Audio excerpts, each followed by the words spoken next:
Well, good morning, everyone. Hope you had a good Thanksgiving. I know it's been a few days since I put anything up. Just kind of some musings from the milkmaid today as I'm milking today. One thing that people think about a lot come wintertime is how are they going to feed their animals? And most people will cut down on the amount of animals they have, just the bare minimum, and wait till springtime to get more. And that's why there's a surplus of animals. So if you're looking to buy in the fall from, say, late October through early January are good times to buy animals, because they're always cheaper because people don't want to feed them because the weather's usually nasty. Plus, in this area, we got personal property tax and all that stuff is due in December, besides your Christmas shopping and your holidays, and people want to spend time with their family and not spend it doing a bunch of chores. So the breeds of animals that we've picked, we can also use a lot of hay with, and that's what I'm going to work on today. I've got to put out more hay for all the pigs, and plus we had a bunch of rain, so as you can see, it's kind of muddy out, and not horrible, but bad enough. Anyway, we're gonna put hay into all the pig pens. They're pretty sloppy. I can walk you over there, but I mean, I gotta get hay put in these pens because they're so sloppy. But we had quite a bit of rain yesterday. I don't know how much we ended up with. You can see the hay that they did have has been rooted down into the mud. So that's why I've got to get everybody some of that. Plus these guys will eat it.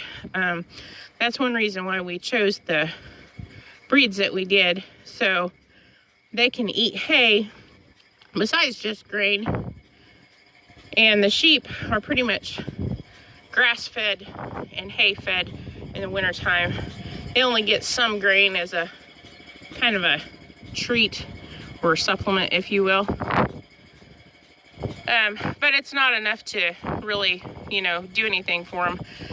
And a lot of people talk about with the feed, you got genetically modified for most of the corn anymore. And there is genetically modified, and then there is hybrids.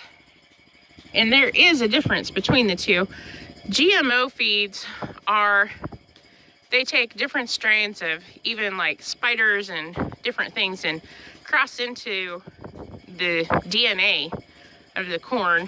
And so it can't produce itself again. So if you take that seed and you throw it in your garden spot and expect it to grow, it won't grow.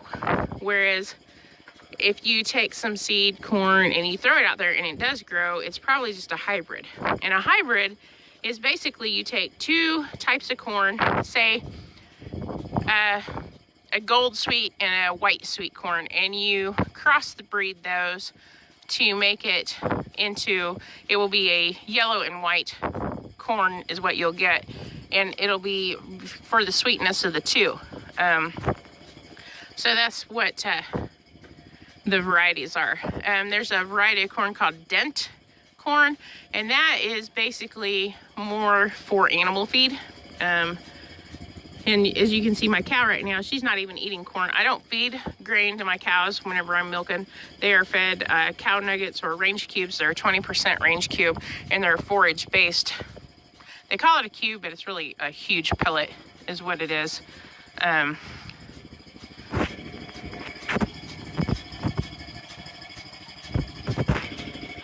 But anyway, that's what they get. And then grass in the summertime and spring and early fall, until we've had a good couple of hard frosts. So our grass is pretty much dead. As you look out there, you can see it's pretty brown. So they get a good hay, usually a grass mix hay. Alfalfa hay in this area is very expensive, and it's hard to come by because most people here cannot grow alfalfa. This is not a crop area where I'm at. Mostly people raise beef cattle in the area where we live at. So anyway, that's things to consider when you're looking at animals, stuff that can free range. We don't have enough acreage for our pigs to free range, so they get supplemented with milk, and the corn that we get is from a local feed company, and it's supposed to be non-GMO, but I won't go and buy strictly GMO-free feed or organic, because that stuff costs you like 3 times as much as just to buy the corn. And we are trying to do this on a limited budget and everything, so we try to do things as natural as we can without, GMO stuff. But it depends on who you talk to, whether or not the corn where the feed store comes from is GMO or not. But there are options to buy organic or non-GMOs feed. You're just going to pay a lot more for it. So if you're looking for a cost-effective, you'll have to decide that for yourself.